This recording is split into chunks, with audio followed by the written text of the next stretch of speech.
I think the black bag of the future has an ultrasound probe in it rather than a stethoscope because you get so much more information from that sound technology than simply your ears.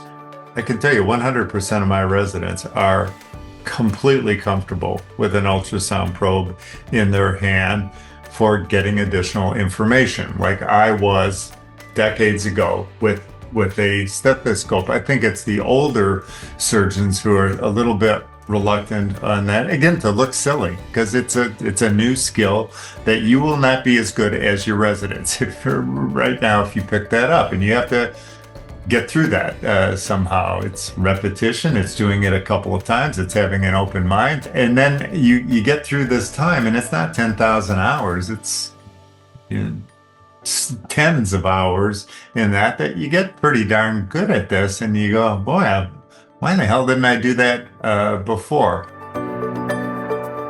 My big challenge at NASA was to work with scarcity. And so I think this scarcity environment that so many surgeons have to deal with, maybe not in their home institution, but if they go on a medical mission or things like that, how do you work without a robot, or maybe without even minimally invasive equipment and things like that? You MacGyver things.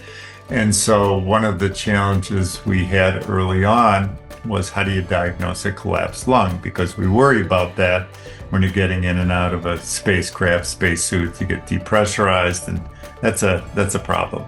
And it's loud in space, and so stethoscopes don't work so well, and the guy on the end of the stethoscope might be a geophysicist. So can you use ultrasound to diagnose a collapsed lung was one of the things that we were trying to play with. And so when we did this in experimental models and finally a big clinical study, my gosh, it's pretty good at it. In fact, it might even be better than an X-ray. So that came from our studies for NASA, and now it's a clinical standard. So if you're in any ER anywhere, more likely than not, somebody's going to put a probe in your chest to see whether your lungs collapse. That came from NASA.